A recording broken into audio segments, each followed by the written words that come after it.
धोखा कहीं ठोकर है।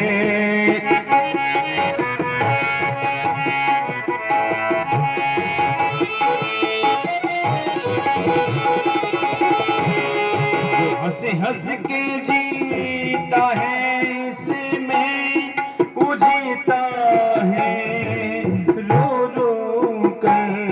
जो गिर कर फिर संभल जाए, जो गिर कर फिर संभल जाए, उसे इंसान कहते हैं। पराया दर्द अपना ये, पराया दर्द अपना ये, उसे भगवान कहते हैं। किसी के काम जो आए उसे इंसान कहते हैं। किसी के काम जो आए उसे इंसान कहते हैं। पराया दर्द अपना ये, पराया दर्द अपना ये, उसे भगवान कहते हैं।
मनुज गलती का पुतला है, ये अक्सर हो ही जाती है। जो कर ले ठीक गलती को, जो कर ले ठीक गलती को, उसे इंसान कहते हैं। पराया दर्द अपना ये, पराया दर्द अपना ये, उसे भगवान कहते हैं। किसी के काम जो आए उसे इंसान कहते हैं। किसी के काम, किसी के काम, किसी के काम।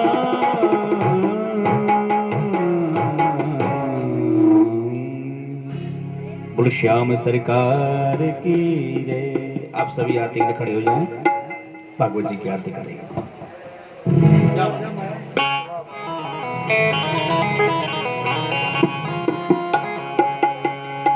चंद्रमा मनसो जा चक्षु सूर्य वजायता सोता द्वायुष प्राणस मुखादग्निर्जायता। श्री भागवत भगवान की है आरती, पापियों को पाप से है तारती। श्री भागवत की है आरती, पापियों को पाप से है तारती।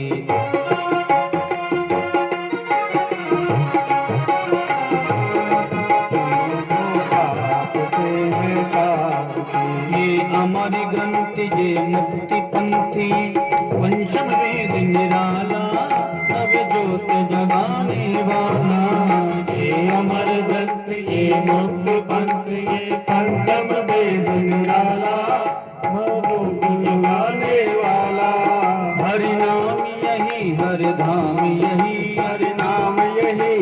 धाम यही, हरि नाम यही हरि धाम यही, हरि नाम यही हरि धाम यही। जग के मंगल की आरती, पापियों को पाप से है तार। श्री भागवत भगवान की है आरती, पापियों को पाप से है तारती।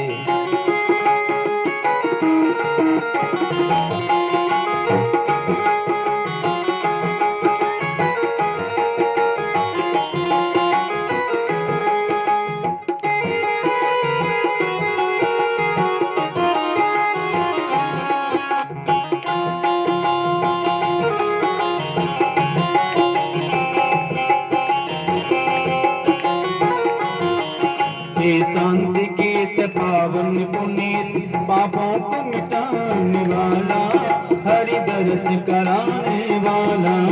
हे शांति गीत पावन पुनीत, पापों को मिटाने वाला, हरि दर्श कराने वाला। ये शांति गीत पावन पुनीत, पापों को मिटाने वाला, हरि दर्श कराने वाला।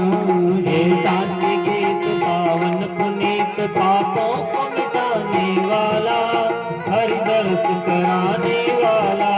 ये सुख करनी ये दुख हरनी, ये सुख करनी ये दुख हरनी, ये सुख करनी ये दुख हरनी, ये सुख करनी ये दुख हरनी। श्री मधुसूदन की आरती, पापियों को आपसे है तारती। श्री भागवत भगवान की है आरती, पापियों को पाप से है तारती।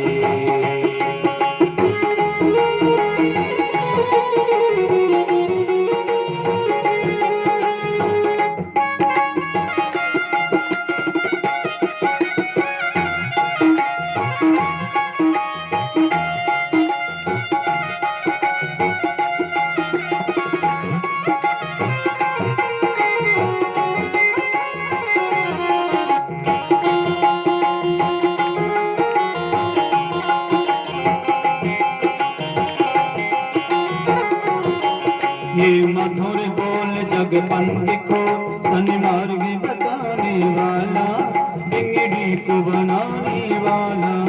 ये मधुर बोल जग पंथ खोल, सन्मार्ग बताने वाला, बिगड़ी को बनाने वाला।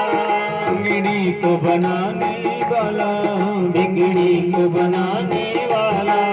श्री राम यही घनश्याम यही, राजा राम यही सीताराम यही, श्री राम यही घनश्याम यही, श्री राम यही घनश्याम यही। प्रभु की महिमा की आरती, पापियों को पाप से है दारती। श्री भागवत भगवान की है आरती, पापियों को पाप से है दारती। श्री भागवत भगवान की है आरती, पापियों को पाप से है तारती।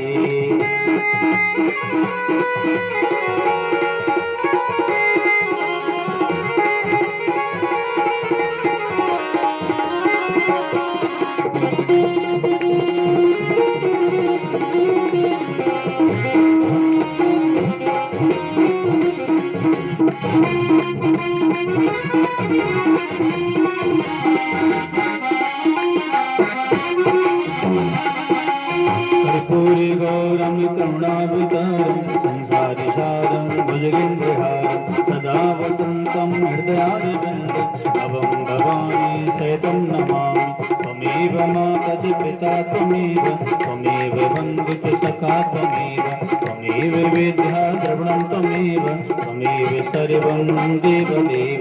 हरे राम राम राम हरे हरे, हरे कृष्णा कृष्णा कृष्ण हरे हरे। सीताराम सीताराम सीताराम कहिए, जय विधि रखे राम ताय विधि रही, जय विधि रखे राम ताय विधि रही, जय विधि रखे राम ताय विधि रही। हरि ओम हरि निषेधलेनोम दौ शांति अंतरिक्षकुं शांति पृथ्वी शांतिरापः शांति रोकदयः शांति वनस्पतयः शांति विश्वदेवा शांति ब्रह्म शांति सर्वदेव गुम शांति सुख शांति भवतु। बोलो भागवत भगवान की जय हो। पूज्य व्यास जी महाराज की जय हो। धर्म की जय हो। अधर्म का नाश हो। प्राणियों में सद्भावना हो। विश्व का कल्याण हो। भारत माता की जय गौ माता की जय सनातन धर्म की जय सदगुरु भगवान की अपने अपने माता पितान की वस्ती नगर की आए हुए भक्तन की संत समाज की गंगा महारानी की हरिद्वार धाम की गिरिराजनाथ भगवान की आज के यजमान की जय जय श्री राधे जय जय श्री राधे जय जय श्री राधे नमः पार्वती पतये हर हर हर महादेव। सभी अपने स्थान पर विराजमान हो जाएं। पूज्य महाराज जी के मुखारविंद से आप कथा का आनंद प्राप्त करेंगे।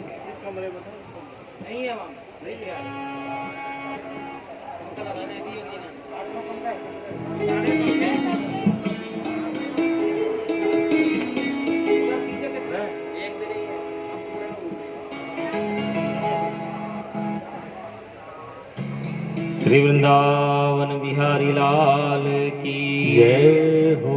श्री सद्गुरुदेव भगवान की जय हो। हरि ओम तत्सत्। श्रीमते रामचंद्राय नमः। परमहंसाय स्वादित चरण कमल चिन्मकरंदाय भक्तजनमानस निवासाय श्री रामचंद्राय ध्येयं सदा परिभवग्नमभीष्टदोहम् तीर्थास्पदं शिवविरञ्चिनुतं शरण्यम् भृत्यार्तिहं प्रणतपालभवाब्धिपोतम् वन्दे महापुरुषते चरणारविन्दम् वंशी विभूषितकरान्नवनीरदाभा पीताम्बरादरुणबिम्बफलाधरोष्टः पूर्णेन्दुसुन्दरमुखादरविन्दनेत्रा कृष्णात् परं किमपि तत्त्वमहं न जाने। नारायणं नमस्कृत्य नरं चैव नरोत्तमम्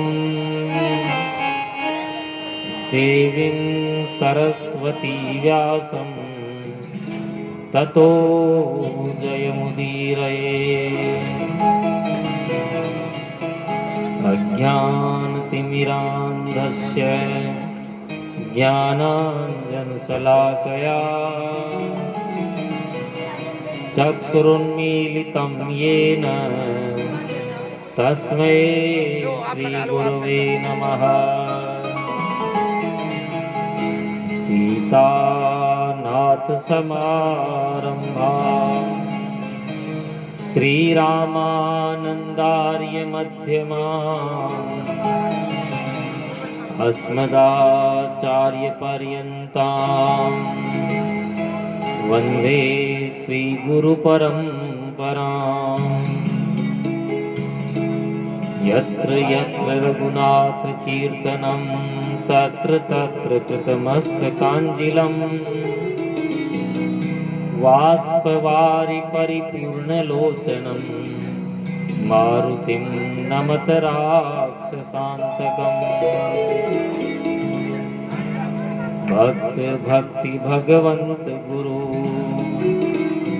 चतुर्नाम बपु एक, जिनके पद वंदन किए नासहि विघ्न अनेक।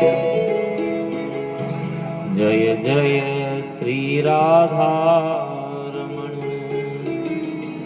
जय जय नवल किशोर, जय गोपी चित चोर प्रभु, जय जय माखन चोर। वृंदावन बिहारी लाल की जय। श्रीमद्भागवत महापुराण की जय। श्री व्यास जी महाराज की जय। श्री सुखदेव जी महाप्रभु की जय। राजर्षि श्री परीक्षित जी महाराज की जय। गंगे मैया की जय। यमुने महारानी की जय। हरिद्वार धाम की जय। सब संत भगवान की जय। जय जय श्री राधे। आइए मन और वाणी को पवित्र करने के लिए हरि नाम संकीर्तन। हे गोपाल राधा कृष्ण गोविंद गोविंद। हे गोपाल राधा कृष्ण गोविंद गोविंद। नंद लाल राधा कृष्ण गोविंद गोविंद। नंद लाल राधे कृष्ण गोविंद गोविंद। कृष्ण गोविंद गोविंद कृष्ण गोविंद गोविंद। कृष्ण गोविंद गोविंद कृष्ण गोविंद गोविंद। हे गोपाल राधे कृष्ण गोविंद गोविंद। हे गोपाल राधे कृष्ण गोविंद गोविंद। कृष्ण गोविंद गोविंद कृष्ण गोविंद गोविंद। कृष्ण गोविंद गोविंद कृष्ण गोविंद गोविंद। कृष्ण गोविंद गोविंद कृष्ण गोविंद गोविंद। कृष्ण गोविंद गोविंद कृष्ण गोविंद गोविंद। हे गोपाल राधे कृष्ण गोविंद गोविंद। हे गोपाल राधे कृष्ण गोविंद गोविंद। हे गोपाल राधे कृष्ण गोविंद गोविंद। हे गोपाल राधे कृष्ण गोविंद गोविंद। कृष्ण गोविंद गोविंद कृष्ण गोविंद गोविंद। कृष्ण गोविंद गोविंद कृष्ण गोविंद गोविंद। कृष्ण गोविंद गोविंद कृष्ण गोविंद गोविंद। कृष्ण गोविंद गोविंद कृष्ण गोविंद गोविंद। हे गोपाल राधे गोविंद गोविंद। हे गोपाल राधे कृष्ण गोविंद गोविंद। हे गोपाल राधे कृष्ण गोविंद गोविंद। हे गोपाल राधे कृष्ण गोविंद गोविंद। कृष्ण गोविंद गोविंद कृष्ण गोविंद गोविंद। कृष्ण गोविंद गोविंद कृष्ण गोविंद गोविंद। कृष्ण गोविंद गोविंद कृष्ण गोविंद गोविंद। कृष्ण गोविंद गोविंद कृष्ण गोविंद गोविंद। हे गोपाल राधे कृष्ण गोविंद गोविंद। हे गोपाल राधे कृष्ण गोविंद गोविंद। हे गोपाल राधे कृष्ण गोविंद गोविंद। हे गोपाल राधे कृष्ण गोविंद गोविंद। कृष्ण गोविंद गोविंद कृष्ण गोविंद गोविंद। कृष्ण गोविंद गोविंद कृष्ण गोविंद गोविंद। कृष्ण गोविंद गोविंद कृष्ण गोविंद गोविंद। कृष्ण गोविंद गोविंद कृष्ण गोविंद गोविंद। हे गोपाल राधे कृष्ण गोविंद गोविंद। हे गोपाल राधे कृष्ण गोविंद गोविंद। हे गोपाल राधे कृष्ण गोविंद गोविंद। हे गोपाल राधे कृष्ण गोविंद गोविंद। कृष्ण गोविंद गोविंद कृष्ण गोविंद गोविंद। कृष्ण गोविंद कृष्ण गोविंद गोविंद। कृष्ण गोविंद गोविंद कृष्ण गोविंद गोविंद। कृष्ण गोविंद गोविंद कृष्ण गोविंद गोविंद। हे गोपाल राधे कृष्ण गोविंद गोविंद। हे गोपाल राधे कृष्ण गोविंद गोविंद। हे गोपाल राधे कृष्ण गोविंद गोविंद। हे गोपाल राधे कृष्ण गोविंद गोविंद। कृष्ण गोविंद गोविंद कृष्ण गोविंद गोविंद। कृष्ण गोविंद गोविंद कृष्ण गोविंद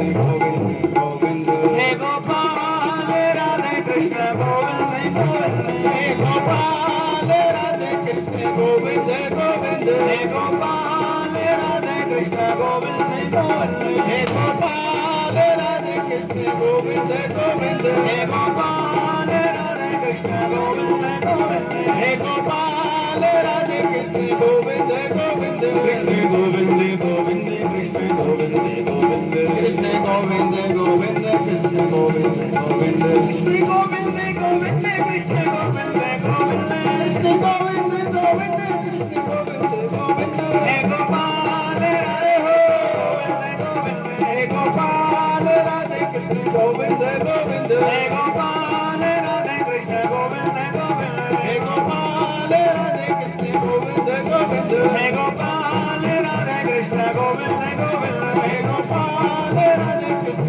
गोविंद गोविंद कृष्ण गोविंद गोविंद कृष्ण गोविंद गोविंद कृष्ण गोविंद गोविंद कृष्ण गोविंद गोविंद कृष्ण गोविंद गोविंद कृष्ण गोविंद गोविंद कृष्ण गोविंद गोविंद कृष्ण गोविंद गोविंद हे गोपाल राधे कृष्ण गोविंद गोविंद हे गोपाल राधे कृष्ण गोविंद गोविंद हे गोपाल राधे कृष्ण गोविंद गोविंद हे गोपाल राधे कृष्ण गोविंद गोविंद हे गोपाल राधे कृष्ण गोविंद गोविंद हे गोपाल राधे कृष्ण गोविंद गोविंद हे गोपाल राधे कृष्ण गोविंद गोविंद हे गोपाल राधे कृष्ण गोविंद गोविंद हे गोपाल राधे कृष्ण गोविंद गोविंद हे गोपाल राधे कृष्ण गोविंद गोविंद हे गोपाल राधे कृष्ण गोविंद गोविंद बोले भक्तवत्सल भगवान की जय हो। स्वयंभूर्नारदः शम्भु कुमारः कपिलो मनुः प्रह्लादो जनको भीष्मो बलिर्वेयासकीर्वयम् द्वादशे ते विजानीमो धर्म भागवतं भटा। परम मंगलमयी भगवत स्वरूपा भगवान श्री कृष्ण की वांगमयी प्रतिकृति श्रीमद् भागवत सप्ताह कथा ज्ञान यज्ञ में विराजमान सभी भक्त वृंद और भक्तिमयी माताओं, हमारा सबका परम सौभाग्य है कि श्री हरिद्वार धाम में बैठकर गंगा नदी के पावन पुलिन पर बैठकर इस महाकुंभ के अवसर पर हमें यह सौभाग्य प्राप्त हो रहा है।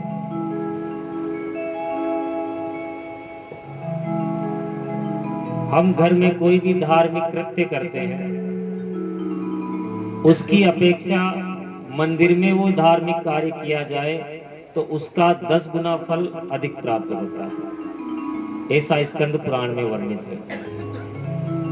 मंदिर की अपेक्षा जलाशय के तट पर यदि वो धार्मिक कार्य किया जाता है, कोई धार्मिक अनुष्ठान किया जाता है, तो मंदिर से 100 गुना फल उस जलाशय के तट पर हमें प्राप्त होता है। और जलाशय की अपेक्षा किसी नदी के तट पर वो धार्मिक कार्य किया जाता है तो उसका 1000 गुना फल हमें अत्यधिक प्राप्त होता है। और नदी का तट भी हो और धाम भी हो तो 1 करोड़ गुना फल हमें प्राप्त होता है। तो श्री हरिद्वार धाम सप्तपुरियों में भी आता है, मायापुरी इसका नाम है। गंगा नदी का तट भी है और कुंभ का अवसर भी है, तो कई करोड़ों गुना हमें ये फल सौभाग्य प्राप्त हो रहा है।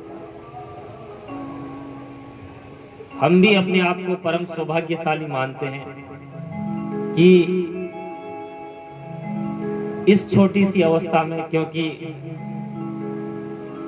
अभी चलते चलते 3 वर्ष ही हुए हैं कथा करते हुए, तो हमारी आयु तो भी 3 वर्ष की है, क्योंकि 3 वर्ष से पूर्व की आयु तो सब नष्ट हो गई खाने पीने खेलने में। तो वस्तुतः तो हमारी आयु 3 वर्ष ही है। और इस 3 वर्ष के सौभाग्य का अवसर मुझे ये प्राप्त हुआ कि गंगा नदी के तट पर बैठकर ये कथा कहने का सौभाग्य प्राप्त होता है। देखो, पहला श्रोता तो वक्ता ही होता है। वक्ता कहेगा तो सुनेगा भी। तो श्रोता वक्ता होने का ये अवसर प्राप्त हो रहा है और आप लोग भी परम सौभाग्यशाली हैं। अन्यथा कई लोग विचार करके घर में ही 7 दिन नष्ट कर देते हैं। ये मान के चलिए आपके जीवन की ये सबसे बड़ी उपलब्धि होगी और हमारे जीवन की भी सबसे बड़ी उपलब्धि होगी। कल की कथा में आपने नाम महाराज की महिमा का श्रवण किया। अजामिल नाम का ब्राह्मण जो ब्रह्मवेत्ता ब्राह्मण होकर भी पतित होकर वेश्यागामी होकर केवल भूल से उसने नारायण का नाम पुकारा, तो ही उस नाम की महिमा इतनी थी कि भगवत पार्षदों ने यमदूतों को मारकर भगा दिया। जब यमदूत वापस यमपुरी पहुंचे तो नाम की महिमा का महत्व यमराज से जानना चाहा, तो यमराज ने भी हाथ खड़े कर दिए कि इस नाम की महिमा का तो ठीक से मैं भी विवेचन नहीं कर सकता। हम 12 लोग हैं जो थोड़ा थोड़ा इस नाम की महिमा को जानते हैं। स्वयंभू नारद शंभु कुमार है कपिलो मनु, प्रहलादो जनको भीष्मो बलिर वेया सकीर वयम। तो जो अंत में वयम कहा कि मैं भी इन 12 भागवतों में शामिल हूं।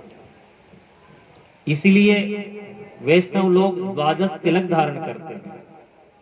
भागवत जी में भी 12 स्कंद हैं और 12 मंत्र का इसीलिए महत्व है। तो 12 का अक्षर वैष्णव के लिए सबसे पवित्र माना जाता है। अब श्री परीक्षित जी महाराज ने प्रश्न किया कि महाराज आपने हमें ध्रुव जी का चरित्र तो सुना दिया, इस वंश में प्राचीन बरही के पुत्र प्रचेताओं तक सुनाया, उसके बाद आपने आगे का वंश नहीं सुनाया। तो श्री सुखदेव जी महाराज पुनः कथा प्रारंभ करते हुए कहते हैं, परीक्षित, प्रचेता गणों का विवाह वृक्षों की कन्या वाक्षी से हुआ और दक्ष नामक पुत्र को जन्म दिया। ये तपस्या करने चले गए। ये वही दक्ष थे जो शिव जी के ससुर जी लगते हैं, क्योंकि बकरे का मुंह लगने के बाद इनको बड़ा प्रायश्चित हुआ। प्रायश्चित की अग्नि में इन्होंने अपना शरीर भस्म किया और पुनः प्रचेताओं के पुत्र बनकर ये प्रकट हुए। दक्ष जी ने तपस्या करके असक्नी नाम की कन्या से विवाह किया और 10,000 पुत्रों को प्रकट किया। दक्ष ने आज्ञा दी कि जाओ पहले तपस्या करके आओ, फिर राजपाट संभालना। तो ये 10,000 पुत्र जब तपस्या करने गए तो नारद जी से इनकी भेंट हो गई और नारद जी ने इनको अपनी बातों में उलझाकर सभी को बाबा जी बना दिया। नारद जी ने जब छोटे छोटे बच्चों को देखा कि ये तपस्या करने जा रहे हैं, तो उनसे पूछा, भाई तपस्या करने से पहले तुम्हें कुछ ज्ञान है या नहीं है? कि महाराज क्या ज्ञान है? तो नारद जी ने बड़े विचित्र प्रश्न इन बच्चों से किए कि बोले कि दोनों ओर बहने वाली नदी को जानते हो? तो उन्होंने मना कर दिया कि महाराज हम तो नहीं जानते। बोले कि पुंसली के पति को जानते हो? बालकों ने उत्तर दिया, नहीं महाराज। तो नारद जी बोले तो तुम कुछ तपस्या वपस्या नहीं कर सकते। तो बच्चों ने कहा, महाराज आप ही बता दो। बोले हम ऐसे नहीं बताएंगे, पहले हमारे चेला बनो, गुरु मंत्र लो, दीक्षा लो, तब बताएंगे। ठीक है महाराज। तो 10,000 पुत्रों को, बच्चों को नारद जी ने चेला बनाया और समझाया कि देखो बच्चों, जो दोनों ओर बहने वाली नदी है उस नदी का नाम है माया। ये माया नाम की नदी सृजन भी करती है और संहार भी करती है। जिस बिल में जाने के बाद कोई नहीं निकलता, उस बिल का नाम है मोक्ष। एक बार जो मोक्ष को प्राप्त कर लिया वो जन्म मरण के चक्कर से मुक्त हो जाता है। विचित्र भाषा बोलने वाला पक्षी को जानते हो कि नहीं महाराज? ये विचित्र भाषा बोलने वाला पक्षी है शास्त्र। शास्त्र कहते कुछ है, शास्त्र का मतलब कुछ और ही निकलता है। पुंसली के पति का नाम है माधव। ऐसा सब रहस्य बताने के बाद नारद जी ने सब बालकों को विरक्त बना दिया, सन्यासी बना दिया कि अब तुम्हें घर गृहस्थी जाने की जरूरत नहीं है। 10,000 चेला बन गए नारद जी। दक्ष को पता चला कि नारद जी की शिक्षा से सब मेरा बेटा बाबा जी बन गए, तो नारद जी पर दक्ष को बड़ा क्रोध आया, लेकिन अपना क्रोध पीकर रह गए। अब की बार दक्ष ने 1000 संतानों को फिर प्रकट किया। नारद जी ने मन में विचार किया कि 10,000 चेला अच्छे नहीं होते, 11,000 चेला, क्योंकि 11 की संख्या अच्छी होती है। तो दक्ष ने अब की बार 1000 बच्चों को प्रकट किया और सबको तपस्या के लिए भेजा। फिर नारद जी ने उन्हें भी अपने कूट प्रश्नों में उलझाकर सबको बाबा जी बना दिया। अब तो दक्ष के क्रोध का पारा हद से ज्यादा बढ़ गया। ये स्थिति आ गई कि दक्ष ने हजारों गालियां नारद जी को सुना दी। अहो सा साधो साधु नाम साधु लिंगेन नस्त्वया असाध्व कार्य काणानाम भिक्षो मार्ग है प्रदर्शित है। दक्ष ने कहा कि अरे भिख मंगे का रास्ता दिखाने वाले पाखंडी नारद, तूने मेरे नन्हे नन्हे बच्चों को, जिन्होंने अभी दुनिया ही नहीं देखी थी, सबको बाबा बैरागी बना दिया। जा, मेरा श्राप है कि तस्मात् लोकेषु ते मूढ़ न भवेत् भ्रमतः पदम, तेरा पैर एक जगह टिकेगा नहीं। नारद जी ने हंसकर वो श्राप ग्रहण कर लिया। बढ़िया है, बाबा बैरागी को एक जगह टिकना भी नहीं चाहिए, ये तो बढ़िया किया। ऐसा विचार करके नारद जी चुपचाप चले गए। दक्ष को नारद जी की इस सहनशीलता पर बड़ी प्रसन्नता हुई। यदि नारद जी चाहते तो बदले में दक्ष को श्राप भी दे सकते थे, क्योंकि समर्थ महात्मा है, पर उन्होंने ऐसा नहीं किया।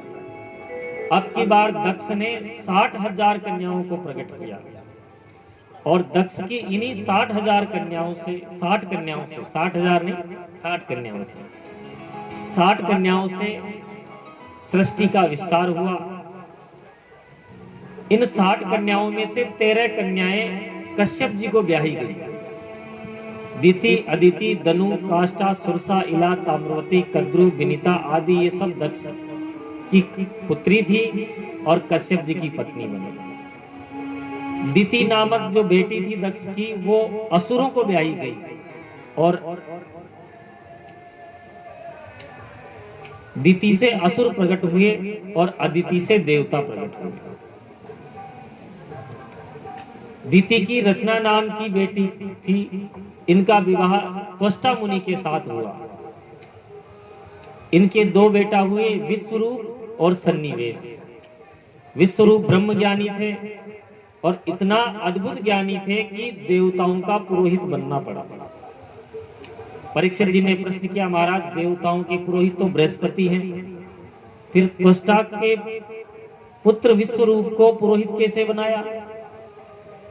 तो श्री सुखदेव जी वर्णन करते हैं कि एक समय देवराज इंद्र अपनी सभा में अप्सराओं का नृत्य देख रहे थे। उसी समय बृहस्पति का आगमन हुआ।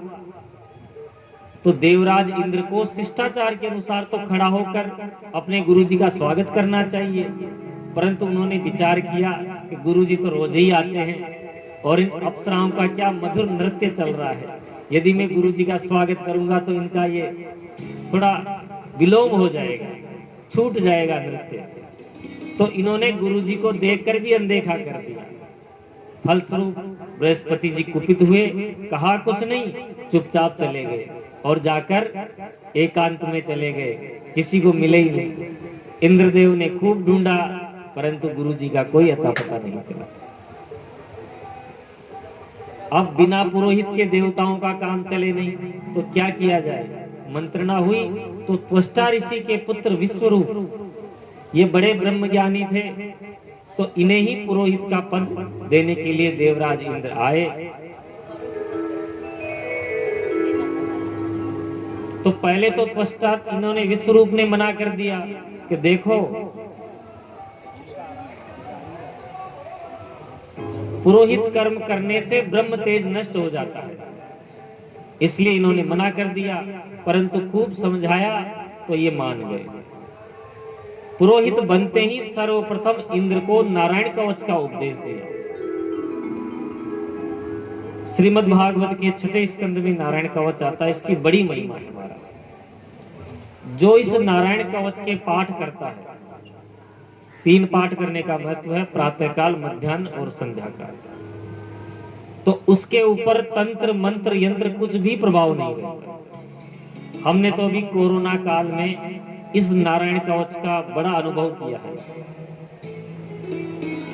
हमारे कई यजमानों की जो कोरोना हो गया तो 21 ब्राह्मणों को बिठाकर 1100 नारायण कवच के कई अनुष्ठान किए और ठाकुर जी की ऐसी कृपा रही कि एक भी यजमान का कुछ भी अहित नहीं हुआ, सब स्वस्थ हो गए।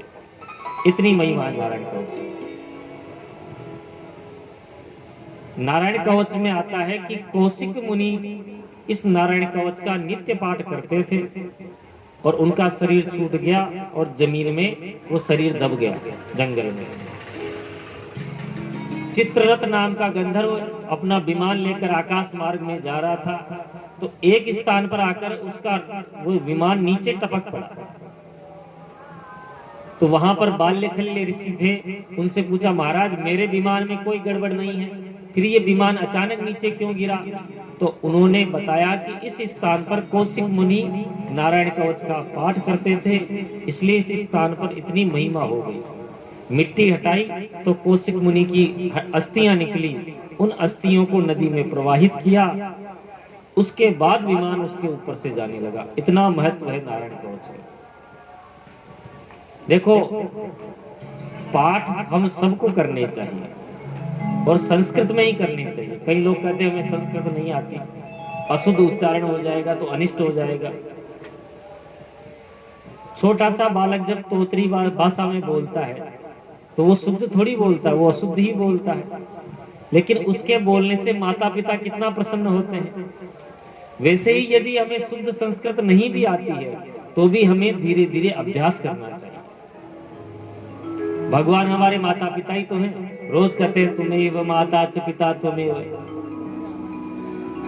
तो माता पिता कभी कुपित नहीं होते हैं, अशुद्ध बोलेंगे तब भी कुपित नहीं होते हैं। हाँ, यदि आप किसी को अनिष्ट करने के लिए, मारण करने के लिए कोई अनुष्ठान कर रहे हो तो उसमें बड़ी सावधानी की आवश्यकता है।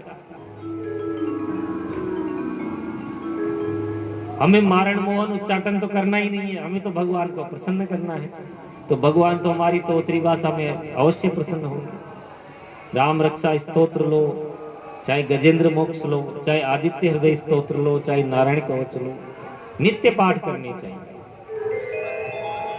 आप विधर्मियों को देखो, मुस्लिम लोग अपनी भाषा में आती है उसका, चाहे वो हिंदी पढ़ना नहीं जानते हो लेकिन उसका पाठ जरूर करेंगे, वो उनको भाषा आती है, अपने धर्म में करेंगे। ईसाई अपनी बाइबल को पढ़ना जरूर जानते हैं, लेकिन क्या हम संस्कृत को जानते हैं? नहीं जानते। इसलिए हमारी विद्या का लोप हो रहा है। बोली भक्तवत्सल भगवान की जय हो। तो नारायण कवच का उपदेश देने के बाद में विश्व रूप ने देवताओं की शक्ति बढ़ाने के लिए एक बड़ा भारी यज्ञ करवाया। जोर जोर से नाम तो देवताओं का लेकर आहुति लगा रहा था, परंतु चुपचाप मन ही मन में असुरों के नाम की भी आहुति लगा रहा था। क्यों? क्योंकि असुर उसके मामा लगते हैं। अदिति का तो पुत्र था, तिथि का। देवता समझ गए, इंद्र को क्रोध आया कि गुरुजी गड़बड़ कर रहे हैं, तो 3 सिर थे विश्वरूप के, तीनों को काट दिए इंद्र ने। अब इंद्र को ब्रह्म हत्या लग गई। तब उस ब्रह्म हत्या को इंद्र ने 4 भागों में विभक्त कर दिया। पहला भाग समुद्र को दिया जो झाग के रूप में है। दूसरा भाग भूमि को दिया जो ऊसर भूमि के रूप में है। तीसरा भाग वृक्षों को दिया जो गोंद के रूप में है। और चौथा भाग स्त्रियों को बांट दिया जो रजस्वला के रूप में है। 4 लोगों में ब्रह्म हत्या बांटकर इंद्र तो बच गए, परंतु त्वष्टा मुनि को क्रोध आ गया कि मेरे पुत्र को मार दिया और जो ब्रह्म हत्या लगी वो भी बांट दी। मेरे बेटे को पहले तो अपना कार्य सिद्ध कराने के लिए पुरोहित बना दिया और जब कार्य सिद्ध हो गया तो उसकी हत्या कर दी। अब मैं इंद्र को छोड़ूंगा नहीं। इंद्र शस्त्रो विदर्धस्व माम चिरम जही विद्विषम। इंद्र को मारने की भावना से उसने बड़ा भारी यज्ञ किया, परंतु यज्ञ में थोड़ी सी त्रुटि रह गई। देखो अब यहाँ गलती हुई है तो उसका दंड भी भुगतना पड़ेगा, क्यों? किसी को मारने के उद्देश्य से इसने यज्ञ किया, तो यज्ञ में मंत्र में थोड़ी सी त्रुटि हो गई, जिसके फलस्वरूप यज्ञ कुंड से एक बड़ा भारी असुर पैदा हो गया। त्वष्टा से इंद्रवध का आदेश पाकर वो वृत्रासुर नाम का असुर चल पड़ा। वृत्रासुर का इतना भीमकाय शरीर देखकर सभी देवता डर गए और अपना स्थान छोड़ छोड़कर सब भाग गए। भागते भागते प्रभु की शरण में पहुंचे, बोले भगवान अब आप ही हमारी रक्षा करो। भगवान ने कहा देखो इस समय वृत्रासुर से बचाने वाला तुम्हें कोई नहीं है, दधीची बाबा की हड्डियों का प्रयोग करके वज्र का निर्माण करो, उसी से ये वृत्रासुर मरेगा। सारे देवता दधीची बाबा के पास हड्डियां मांगने गए, दधीची बाबा की हड्डियों से वज्र का निर्माण किया। तब इंद्र ने वृत्रासुर को ललकारा, दोनों में भयंकर युद्ध हुआ, परंतु जो ही इंद्र ने वज्र निकाला तो वृत्रासुर को वज्र में ही बिहारी जी के दर्शन हो गए। हाथ जोड़कर वो प्रार्थना करने लगा। 4 श्लोकों में वृत्रासुर ने प्रार्थना की, धर्म अर्थ काम और मोक्ष ये चारों पुरुषार्थ मांगे, और वैष्णवों का धर्म भी यही है। वृत्रासुर ने कहा कि न नाक पृष्ठम न च पारमेष्टम न सार्वभौमम न रसाधिपत्यम न योग सिद्धिरन पुनर्भवम च समंजसत्वा विरहस्य कांक्षे।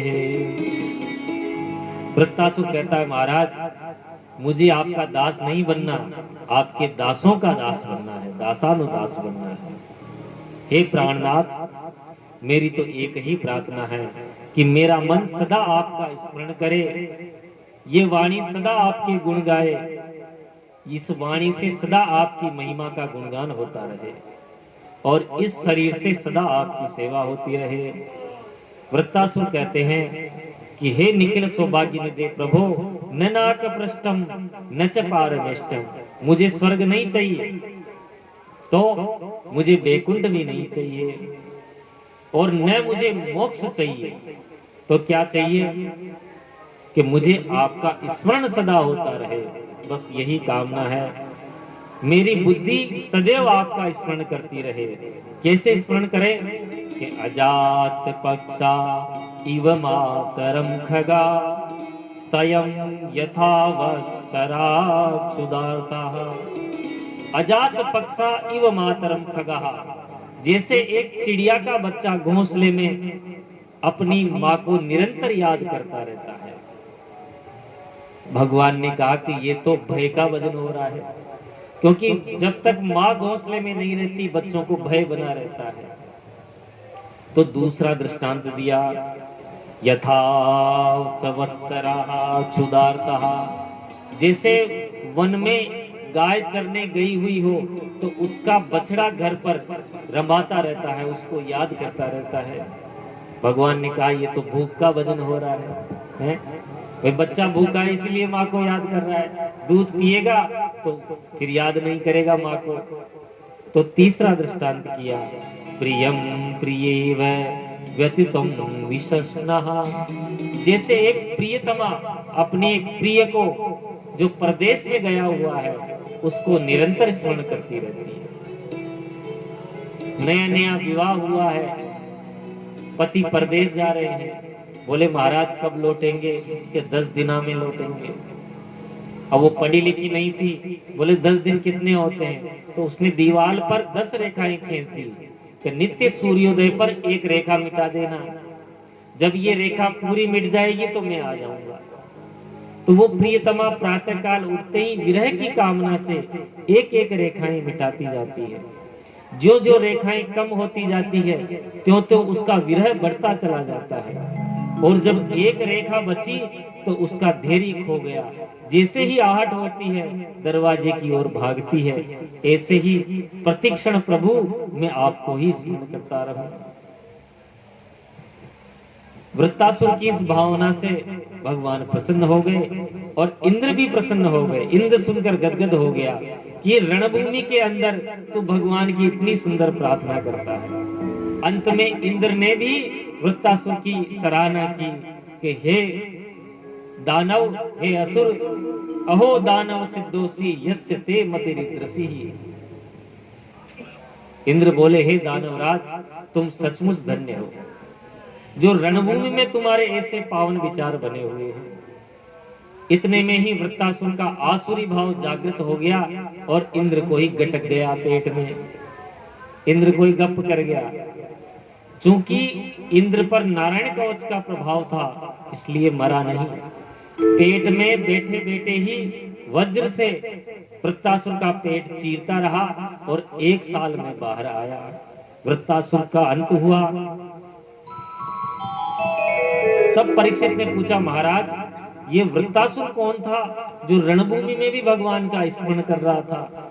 तो सुखदेव जी ने वृत्तासुर के पूर्व जन्म का वृतांत सुनाया कि ये चित्रकेतु नाम का राजा था और माता पार्वती और शिव जी को इसने देखा, कुछ गलत बोल दिया, इसलिए माता भवानी ने इस वृत्तासुर को श्राप दे दिया। बोले भक्त वत्सल भगवान की। दिति के मरुदगण नामक 49 ऐसे बेटा हुए जो देवताओं की गिनती में आए थे। तो राक्षस पुत्र, परंतु ये देवताओं की गिनती में आए। क्यों? क्योंकि इनकी मां दिति ने पुंसवन व्रत का अनुष्ठान किया था और उसी अनुष्ठान के प्रभाव से ये मरुदगण, रामचरितमानस में भी आता है, हरि प्रेरित कहीं अवसर चले मरुत 49। तो ये 49 मर्दगुणों में आए। बोले भक्त वत्सल भगवान की जय। आइए अब 7वें स्कंद में प्रवेश करते हैं।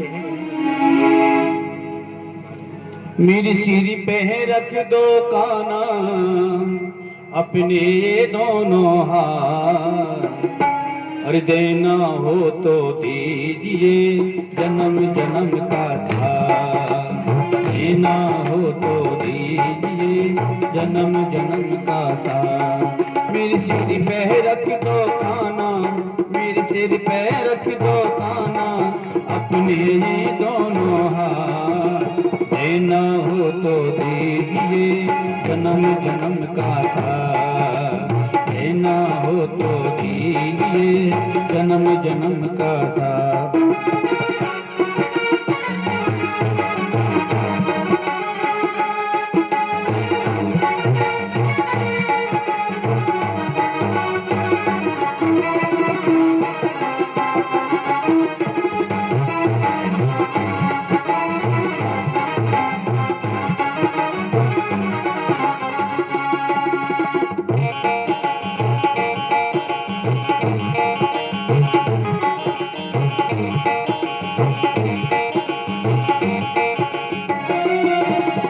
झुलस रहे हैं गम के धूप में, प्यार की छैया कर दे तो।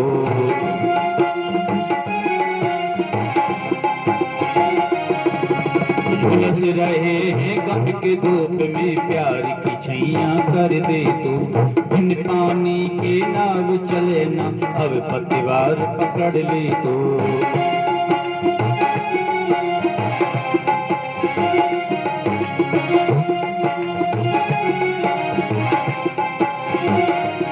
मेरा रास्ता रोशन कर दे, मेरा रास्ता रोशन कर दे, मेरा रास्ता रोशन कर दे। छाई अंधियारी रात, देना हो तो दीजिए जन्म जन्म का साथ, मुझे देना हो तो दीजिए जन्म जन्म का साथ। मेरे सिर पे रख दो काना, मेरे सिर पे रख दो काना, अपने ये दोनों हाथ, देना हो तो दीजिए जन्म जन्म का साथ, आज देना हो तो दीजिए जन्म जन्म का साथ।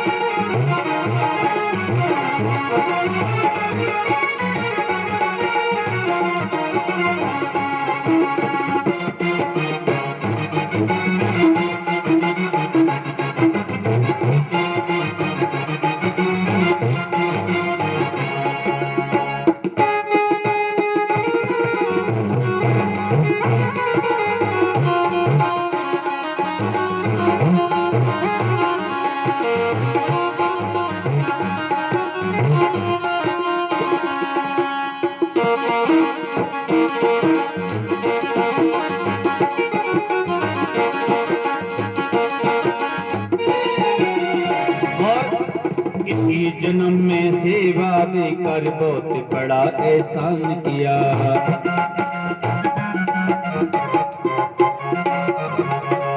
इसी जन्म में सेवा देकर बहुत बड़ा एहसान किया।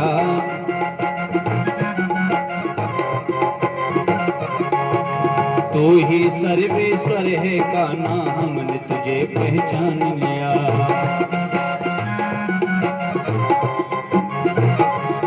हम साथ रहे जन्मों तक, हम साथ रहे जन्मों तक, हम साथ रहे जन्मों तक, बस इतनी रख लो बात, देना हो तो दीजिए जन्म जन्म का साथ, देना हो तो दीजिए जन्म जन्म का साथ।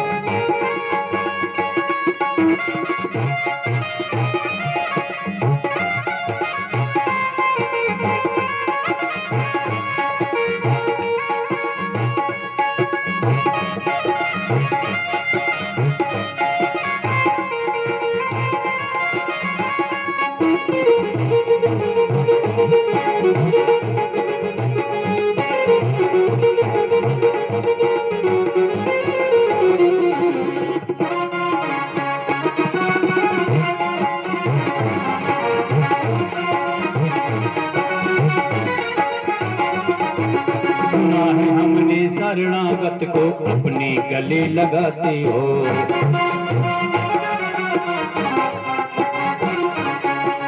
सुना है हमने शरणागत को अपने गले लगाते हो।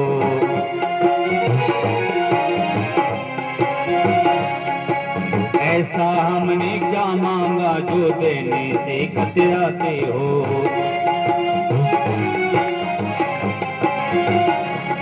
चाहे सुख में रखो या दुख में हो, चाहे सुख में रखो या दुख में, चाहे सुख में रखो या दुख में, बस होती रहे मुलाकात। उठा दोनों हाथ, हाँ।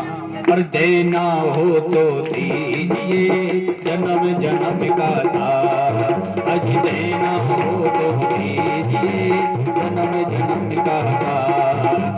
श्री कृष्ण गोविंद हरे मुरारी, हे नाथ नारायण वासुदेवा। श्री कृष्ण गोविंद हरे मुरारी, हे नाथ नारायण वासुदेवा, हे नाथ नारायण वासुदेवा, हे नाथ नारायण वासुदेवा, हे नाथ नारायण वासुदेवा।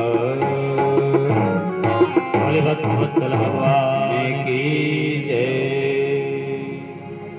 अब महाराज परीक्षित ने महामुनि श्री सुखदेव जी से प्रश्न किया, प्रभु गुरुदेव, एक और तो आप भगवान को समदर्शी बता रहे हैं, और जब भगवान की लीलाएं हम सुनते हैं तो ये सरासर पक्षपात करते हुए दिखाई देते हैं, क्योंकि हमेशा दैत्यों को ही मारते रहते हैं और देवताओं का खुलकर पक्ष लेते हैं। यदि भगवान सचमुच समदर्शी हैं तो फिर पक्षपात क्यों करते हैं? सुखदेव जी प्रसन्न हो गए, बोले परीक्षित तुम बहुत बढ़िया प्रश्न कर रहे हो, अब ध्यान से सुनो। एक बार यही प्रश्न तुम्हारे दादा युधिष्ठिर जी ने नारद जी से किया था। जिस समय तुम्हारे दादा युधिष्ठिर जी राजसूय यज्ञ कर रहे थे तो शिशुपाल ने गालियों की बौछार प्रारंभ कर दी, और 101 गाली पूर्ण होते ही भगवान ने सुदर्शन चक्र से उसका सिर काट दिया। सबकी आंखों के सामने शिशुपाल के शरीर से दिव्य ज्योति निकली और भगवान के श्री चरणों में जाकर विलीन हो गई। तो युधिष्ठिर जी ने नारद जी से प्रश्न किया कि महाराज, मरने के बाद जिसका तेज श्रीमन नारायण के चरण कमलों में विलीन हो जाता है वह तो कोई महान कोटि का सिद्ध पुरुष ही हो सकता है, तो इस दुष्ट शिशुपाल को भगवान में इसकी ज्योति कैसे समा गई? ये तो महापापी था, भगवान को सरेआम गालियां दे रहा था, तो इसको इतनी ऊंची गति कैसे प्राप्त हो गई? तब श्री नारद जी ने युधिष्ठिर से कहा कि धर्मराज युधिष्ठिर, ध्यान से सुनो, भगवान की घोषणा है, ये यथा माम प्रपद्यन्ते ते तांस तथैव भजाम्यहम्। जो जिस प्रकार मुझको भजता है मैं भी उसको वैसी ही गति प्रदान करता हूँ। जो मित्र बनाता है मैं उसको मित्र बना लेता हूँ, जो शत्रु बनाता है उसके लिए भगवान शत्रु बन जाते हैं। अब ये तो उपासनाओं में भेद है, भगवान में भेद थोड़ी है। भगवान ने तो छूट दे रखी है, जो जिस कोई भाई बना लो, कोई पिता बना लो, हैं? जिसके पिता नहीं हो भगवान को पिता बना लेते हैं, जिसके भाई नहीं हो भगवान को भाई बना लेते हैं, जिसके पुत्र नहीं होता वो पुत्र भी बना लेते हैं, भगवान पुत्र भी बन जाते हैं, हैं? और कोई कहे किसी की पत्नी नहीं हो तो चाहे देर से करो चाहे प्रेम से करो, तस्मात् केना प्रियायेन मनः कृष्णे निवेशयत्। देखो मित्र से ज्यादा चिंतन शत्रु का होता है। मित्र को कब याद करोगे? जब मित्र की चर्चा आएगी तभी मित्र की याद आएगी, परंतु शत्रु तो प्रतिक्षण याद आता रहता है, पता नहीं किस समय क्या षड्यंत्र रचा रहा होगा। इसलिए जहां भगवान के भक्त माला लेकर भगवान को याद करते हैं तो दुष्ट भी कोई कम याद नहीं करते भगवान को, भले ही बेर भावना से याद करते हो। एक बार दुष्टों ने कहा कि भगवान यदि हम नहीं होते तो आप भी नहीं होते। भगवान बोले क्या मतलब? तो दुष्टों ने कहा कि महाराज हम बहुत ज्यादा दुष्टता करते हैं, चारों तरफ खूब आतंक फैलाते हैं, तभी तो आपका अवतार होता है। अजी रावण ने आतंक मचाया, चारों तरफ खूब आतंक मचाया, तो श्री राम को आना पड़ा। दुष्ट नहीं होते तो भगवान को थोड़ी आते। कंस ने आतंक मचाया तो श्री कृष्ण कन्हैया को आना पड़ा। तो दुष्ट कहते हैं कि हमारी वजह से ही आपको आना पड़ता है, तो आपके आने का फायदा हमको भी तो मिलना चाहिए। भगवान ने पूछा भाई क्या फायदा चाहते हो? तो दुष्ट लोग बोले कि महाराज पहले हमारा उद्धार होगा। भगवान बोले हमारे भजन करो उद्धार चाहते हो तो। दुष्टों ने कहा कि भजन ही करने में लग गए तो फिर दुष्ट रहने का क्या मतलब रह जाएगा। अरे ये भजन पूजन हमारे बस की बात नहीं है। हो ही भजन नहीं तामस देहा, ये जो तामस शरीर है ना इससे भजन नहीं होता है। तो भगवान बोले भाई हम क्या कर सकते हैं बताओ? दुष्ट बोले महाराज हम तो आपको गाली दे सकते हैं, आपसे झगड़ा कर सकते हैं, क्योंकि हमारी ये जो असुर प्रवृत्ति के अनुरूप आपके संबंध नहीं जोड़ सकते। आप चाहो कि माला लेकर भजन करें तो ये हमारे बस की बात नहीं। भगवान बोले कोई बात नहीं, भजन नहीं कर सकते तो बेर करो, कुछ तो नाता जोड़ो हमसे। तो भगवान ने वेर का संबंध स्वीकार करके असुरों को भी वही गति दी जो अपने प्यारे भक्तों को प्रदान करते हैं। भगवान का धाम कितनी साधना करके भक्तों को प्राप्त होता है, और वही धाम राक्षसों को लड़ाई करने से उन्हें मारकर अपने धाम में भेज देते हैं। एक ही बाण प्राण हर लीना, एक ही बाण से प्राण हर लिया, फिर क्या किया? दीन जानते ही निज पद दीना, उसको दीन भी मान लिया और अपना परम पद दे दिया। जो दिन रात गाली दे रहे थे, मारने खाने के लिए दौड़ रहे थे, ऐसे दुष्टों को भी भगवान ने एक ही बाण से मारकर अपने परम पद को प्रदान किया। तो जिनका बताओ उनका कल्याण हुआ कि नहीं हुआ? इसलिए भगवान कहते हैं तुम कैसे भी लगाओ पर मुझ में मन लगाओ, चाहे प्रेम से चाहे वेर से। तो श्री सुखदेव जी कहते हैं परीक्षित जी तुमने प्रश्न किया कि भगवान समदर्शी नहीं है, समान रूप से सबको देखते हैं भगवान। कैसे देखते हैं? तो देखो तुम कहते हो कि असुरों को मारते हैं, तो दो असुर ऐसे भी हुए जो महाभागवत हुए हैं, एक तो प्रहलाद जी और एक बलि। ये दोनों देखते ही तो थे, पर द्वादश भागवत में इनका नाम आता है। हिरण्यकश्यपु भगवान का कट्टर बैरी था, क्योंकि जब से भगवान ने इसके भाई हिरण्याक्ष को मारा तो इसने प्रतिज्ञा कर ली कि मैं नारायण के रक्त से ही अपने भाई का तर्पण करूंगा। ये प्रतिज्ञा इसने ले ली।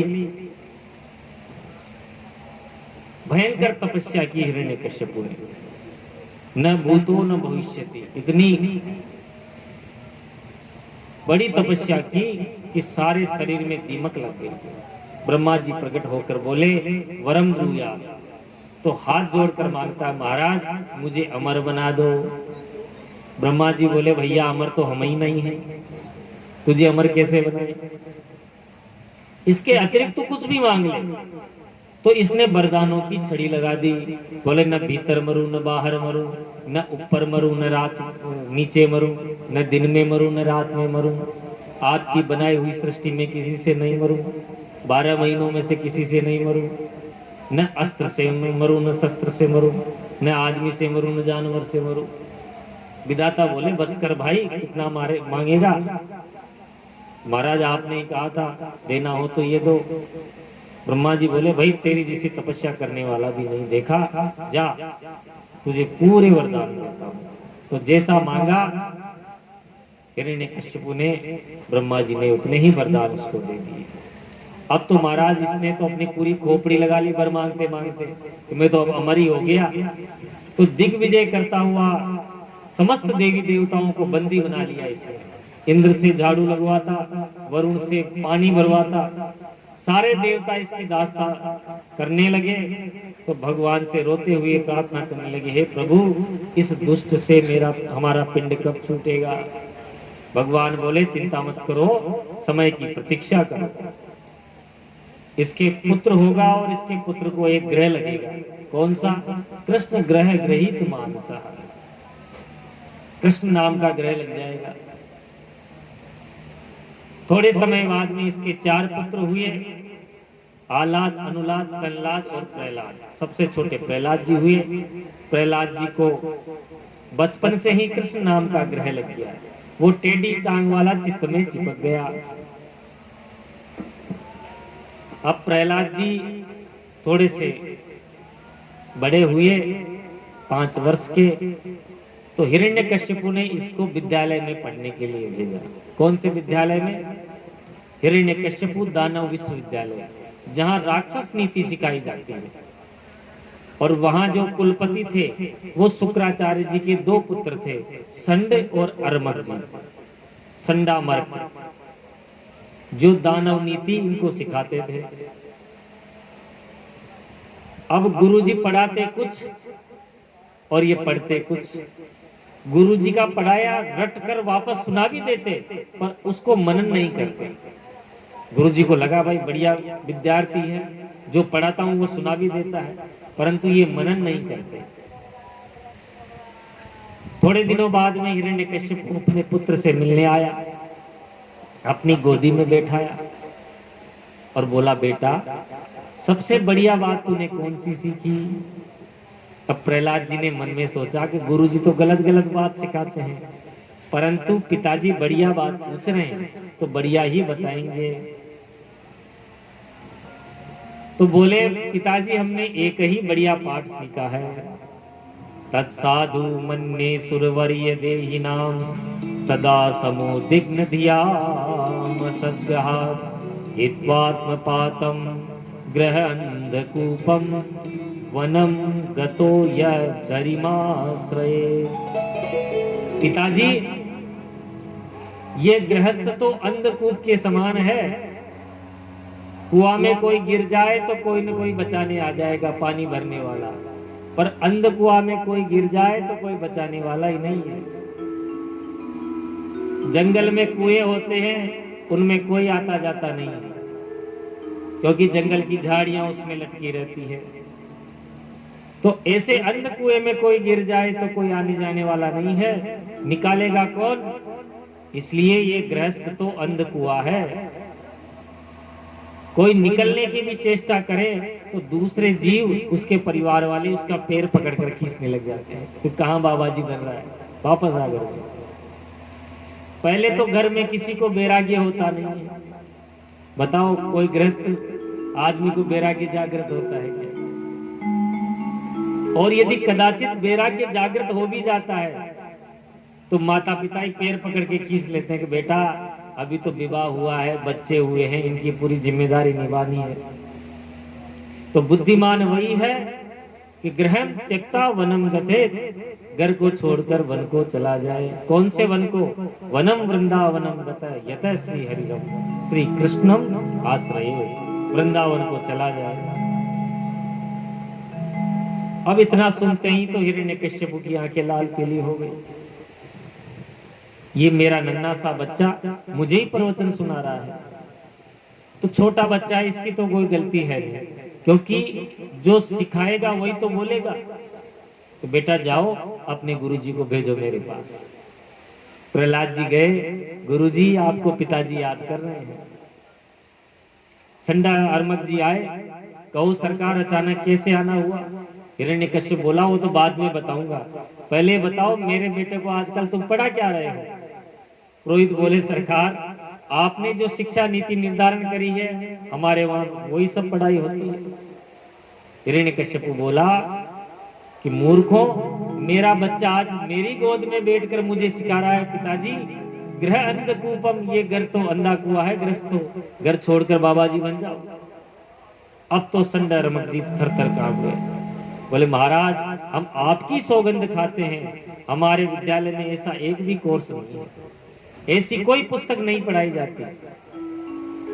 अब भगवान जाने आपके बेटे को किसने पढ़ा दिया।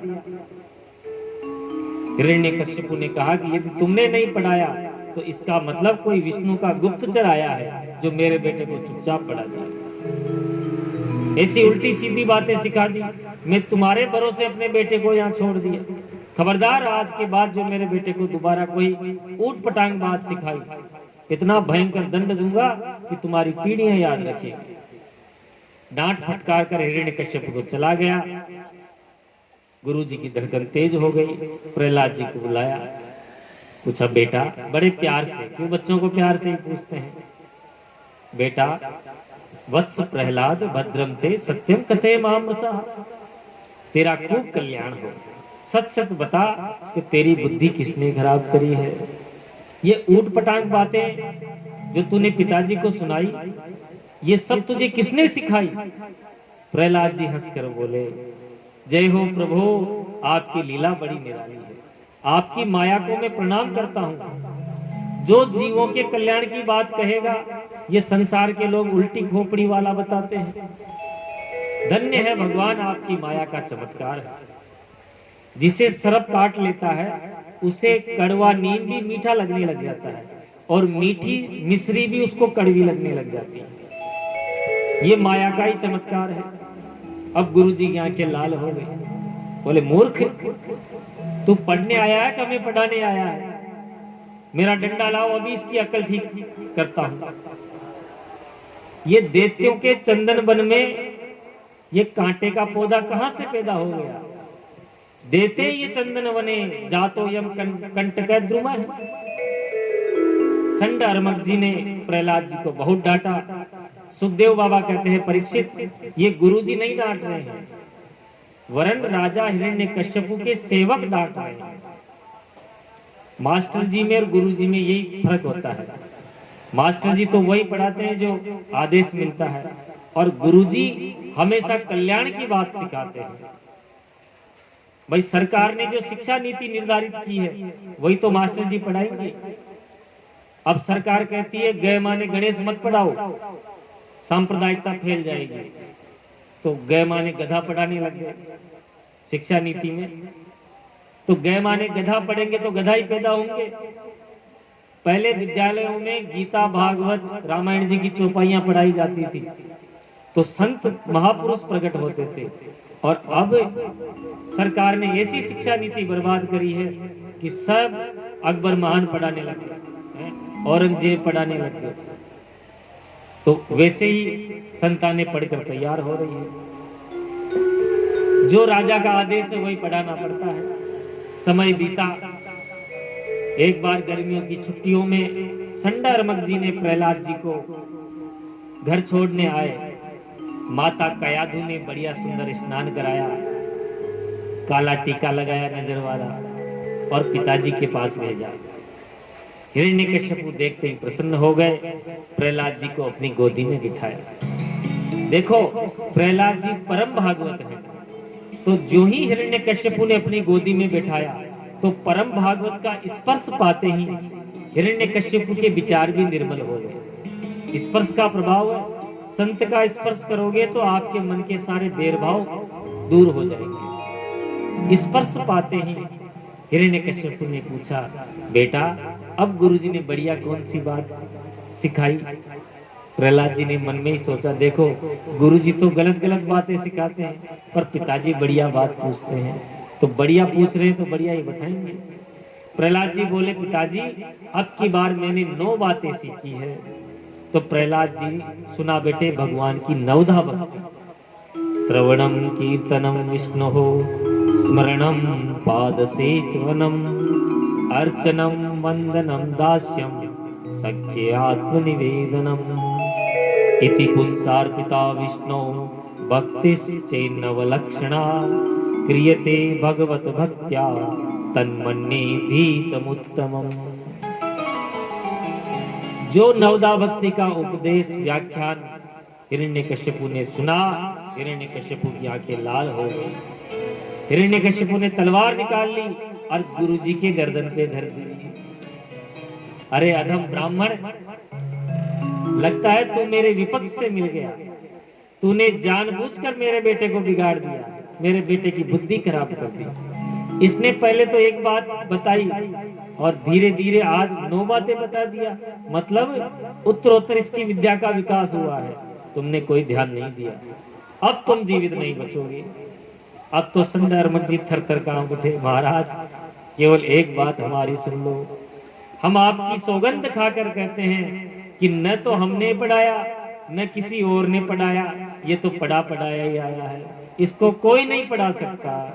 न मत प्रणीतम न पत प्रणीतम सुतो वदते सवेन्द्र सत्रो निसर्ग कीयम मतिरस्य राजन नियच्छ मन्यु कददास्म मान है।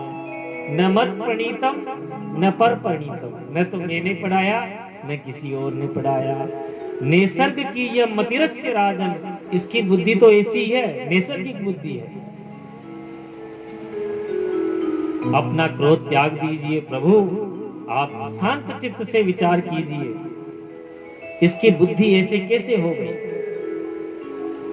हिरण्यकश्यप ने अब अपने बेटे से ही पूछ लिया कि प्रहलाद सत्य बताओ, ये तुम्हारी बुद्धि विकृत किसने की और ये ऊट पटांग बातें तुमको किसने सिखाई? प्रहलाद बोले, पिताजी देखो, मतीर्न कृष्णो परत है स्वतो वा मिथ्यो विपद्येत ग्रह वृताना। पिताजी देखो, गृहस्थ नहीं कहा, गृहस्थ व्रतम, जिसने घर में रहने का ही व्रत ले लिया। क्योंकि गृहस्थ कहते तो गृहस्थ व्यक्ति के बाद में फिर दूसरा जो आता है वैराग्य का, फिर सन्यास का। गृहस्थ कहते तो क्रमशः आगे बढ़ते रहते, पर गृहस्थ व्रतम कहा, यानी कि तुमको तो गृहस्थ ही रहना है जिंदगी भर। तो पिताजी ये जो गृहस्थ आश्रम है ना, ये कुएं के समान है। जैसे अंधों की लाइन जा रही है तो जो सबसे पहला है, जो आगे आगे है, वो गड्ढे में गिर जाएगा, आवाज आएगी धम। तो उसके पीछे वाले अंधे ने कहा कि क्या हुआ भाई, कोई गड्ढा तो नहीं है? तो पहला अंधा क्या सोचता है कि मैं गिर गया, इसको भी गिरना चाहिए, कि नहीं नहीं भैया कोई गड्ढा वड्ढा नहीं, आ जाओ प्रेम से। तो दूसरा भी गिरा धम। पीछे वाला बोला, भैया कोई गड्ढा है? कि 2 गिर गए। बोले हम 2 ही क्यों गिरे, इनको भी आने दो, धम। इस प्रकार गृहस्थ जो है वो गड्ढा है। पिताजी गृहस्थ में रहे, कितने कष्ट झेले, लेकिन अपनी संतान को भी ये नहीं कहेंगे कि बेटा तू तो घर छोड़कर सन्यास ले ले। कुछ नहीं धरा गृहस्थी में, सब ये तेल लूण लकड़ी के चक्कर में जिंदगी खराब हो गई मेरी। तो कोई पिता क्या अपने पुत्र को समझाता है कि ये ग्रह अन्नकूपम है? बताओ कोई समझाता है? अब तो हिरण्यकश्यपु की आंखें लाल हो गई। अरे असुर वीरों, समझ गया, पकड़ लो इसको, तलवार निकाल के मार दो। क्योंकि ये हाथ में लगा हुआ रोग है। जैसे हाथ में कोई रोग लग जाता है तो उस हाथ को ही काटना उचित है ताकि पूरे शरीर में नहीं फैले। ये कोरोना लग गया है ऐसा, इस कोरोना को काट के फेंक दो। सब असुर दौड़े, बड़े बड़े पर्वत शिखरों से गिराया, पानी में डुबाया, अग्नि में जलाया, विषपान कराया, भोजन पर प्रतिबंध लगाया, पर सारे प्रयत्न विफल हो गए। अंत में होलिका देवी उपस्थित हुई, बोली भैया मुझे अग्नि का वरदान प्राप्त है। होलिका जलाने आई, स्वयं जल गई और राख का ढेर हो गई। प्रहलाद जी के मिलने वाले उसी राख को उछाल उछाल कर होली खेलने लगे और जो हिरण्यकश्यप के पार्टी के थे वो नालियों में लौटने लगे। आज भी यही होता है, जो प्रहलाद जैसे भक्त के दल के होते हैं वो तो खूब गुलाल से खेलते हैं और जो राक्षस कुल के होते हैं वो नालियों में गंदी चीज पीकर लोट पलोट होते रहते हैं। बोले भक्त वत्सल भगवान की जय। हिरण्यकश्यप अब चिंता में पड़ गया कि ये तो कैसे भी मर भी नहीं रहा। इतने में ही संडामृत जी आ गए, गुरु जी आ गए। बोले महाराज एक अंतिम मौका हमको और दे दो, कुछ न कुछ माध्यम से इसकी बुद्धि ठीक करते हैं। तो संडामृत जी अपने साथ आश्रम विद्यालय में प्रहलाद जी को ले गए। एक दिन संडामृत जी तो कहीं गुरु जी बाजार में घूमने चले गए, पीछे से मौका मिल गया। प्रहलाद जी ने सब बच्चों को इकट्ठा किया और बोले कि आज एक नया खेल खेलते हैं। कौन सा? कि आज आंख मिचौनी का खेल खेलते हैं। विद्यार्थी बोले ये खेल तो हम जानते हैं, ये तो बहुत पुराना है। प्रहलाद जी बोले कितना पुराना है बताओ? कि ये तो हम नहीं जानते। प्रहलाद जी बोले मैं बताता हूं कितना पुराना है। कि जीवात्मा और परमात्मा दोनों अभिन्न सखा है। अब दोनों ने आंख मिचौनी का खेल खेला तो जीवात्मा बोले प्रभु पहले हम छिपेंगे, आप हमें ढूंढना।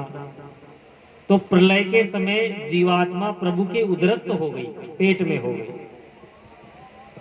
भगवान ने प्रत्येक जीवात्मा के कर्म के अनुसार, प्रारब्ध के अनुसार उनको सबको संसार में लाकर ढूंढ ढूंढ कर सबको संसार में लाकर छोड़ दिया। जिस जीव ने जैसा कर्म किया था, किसी को कुत्ता बना दिया, किसी को बिल्ली बना दिया, किसी को मानव बना दिया, संसार में लाकर अवस्थित कर दिया। अब परमात्मा बोले देखो इस जगत में हम भी कण कण में, अणु अणु में विद्यमान है। अब तुम हमको ढूंढो। जब तक हम इस जगत में छुपे हुए जगदीश्वर को जान नहीं लेते तब तक ये जन्म मरण का जो चक्कर है वो छूटेगा नहीं। ये बड़ा लंबा खेल है। हमारे वेद कहते हैं कि तमेव विदित्वाति मृत्युमेति नान्यः पंथा विद्यते यनायः। तमेव विदित्वाति मृत्युमेति नान्यः पंथा। ये जन्म मरण का पंथ नहीं छूटेगा कब तक? जब तक मोक्ष के अधिकारी नहीं होते, जब तक भगवान को नहीं प्राप्त कर लेते। प्रहलाद जी कहते हैं मित्रों उस परमात्मा को जाने बिना जन्म मरण रूपी भयंकर पीड़ा से बचने वाला दूसरा कोई रास्ता नहीं है। इसलिए मित्रों बुद्धिमान वही है जो कुमार अवस्था से ही होश संभल में आ जाए, क्योंकि ये अभी से ढूंढने लगोगे जब जाकर बुढ़ापे तक ढूंढ पाओगे।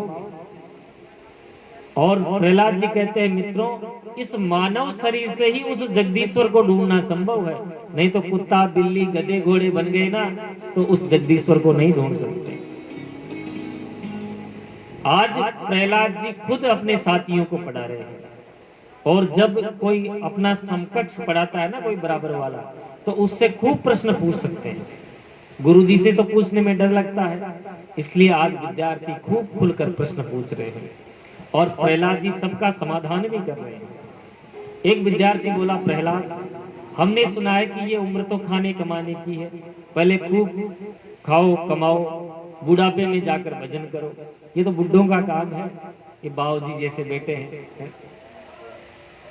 प्रहलाद जी बोले सुनो मित्रों, जीवन में जो सुख है और जो दुख है ये बात आप ध्यान से सुनना। बड़ी गंभीर बात है। जीवन में जो सुख मिलता है और जो दुख मिलता है वो देवाधीन मिलता है, अपने कर्म के अनुसार, प्रारब्ध के अनुसार मिलता है। कैसे? आपको दुख मिल रहा है तो उसके लिए कोई उद्यम करते हो क्या? आप कोई प्रयास करते हो क्या? दुखी होने के लिए तुमने कभी प्रयत्न नहीं किया क्या? किसी ने भगवान से मांगा कि हे प्रभु मुझे दुखी बना दो? न मांगता है न कोई चाहता है, फिर भी दुखी होता है। क्यों? क्योंकि ये सब देवाधीन है। हमारे प्रारब्ध में दुख लिखा है तो हम नहीं चाहेंगे तो भी मिलेगा। इसी प्रकार ठीक यदि सुख प्रारब्ध में लिखा है तो भले ही मत चाहो, तुम्हें मिलेगा ही मिलेगा। सुखमेन्द्रिय कम देत्या देह योगे न देहि नाम सर्वत्र लभते देवात् अद्या दुख मयत्नतः।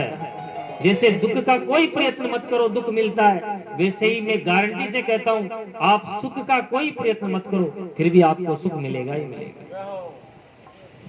कोई व्यक्ति दिन रात मेहनत करके पसीना बहा के सुखी होने का प्रयास करता है, फिर भी उसको दोनों टाइम भोजन नहीं मिलता है महाराज। खूब मेहनत करता है, एक बेलदार सुबह से शाम तक लगा रहता है, खूब पसीना बहाता है, पर उसको क्या मिलता है? कुछ रुपए बस।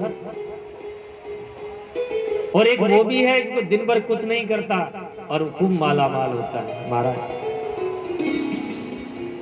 इसलिए जंगल में जाकर बैठ जाओगे तो तुम्हारे प्रारब्ध के अनुसार तुमको भोजन सामग्री मिलेगी मिलेगी। मलुकदास जी की एक कथा आती है। एक संत गए मलुक जी के पास, बोले महाराज राम राम करो कुछ नहीं होगा, सब ठाकुर जी करेंगे व्यवस्था। मलुकदास जी बोले ठाकुर जी कुछ नहीं करते, खुद को ही करना पड़ता है। कि नहीं, भोजन की व्यवस्था सब ठाकुर जी करेंगे।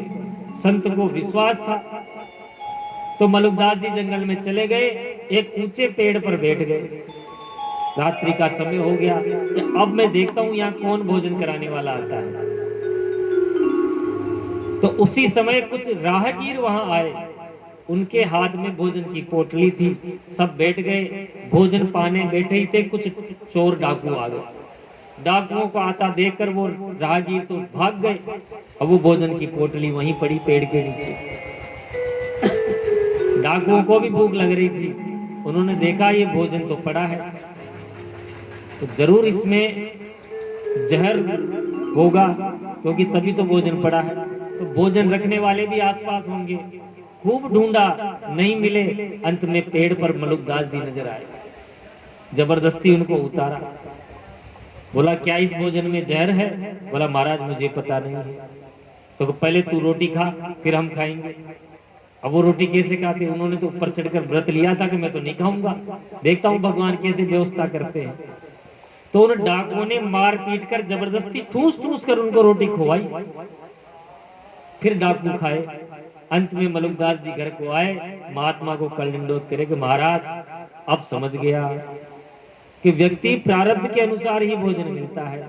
तब से ये छप्पई लिख दी कि अजगर करे न चाकरी, पंछी करे न काम, दास मलुका कह गए सबके दाता राम। तो प्रहलाद जी कहते हैं मित्रों प्रारब्ध के अनुसार तुमको मिलेगा ही मिलेगा, इसलिए खूब भजन करो। जिस देश में जिस वेश में जय हो, परिवेश में रहो, राधा रमन राधा रमन राधा रमन कहो। जिस संग में जिस ढंग में जिस रंग में रहो, राधा रमन राधा रमन राधा रमन कहो।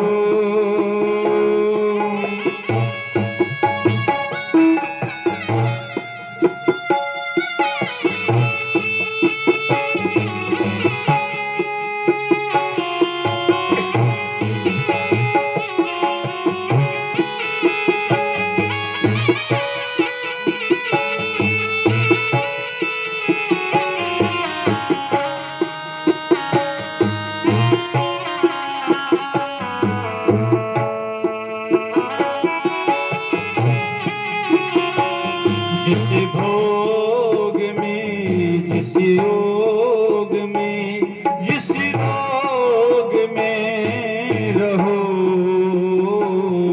राधा रमन, राधा रमन, राधा रमन कहो। जिस देश में, जिस बेस में, परिवेश में रहो,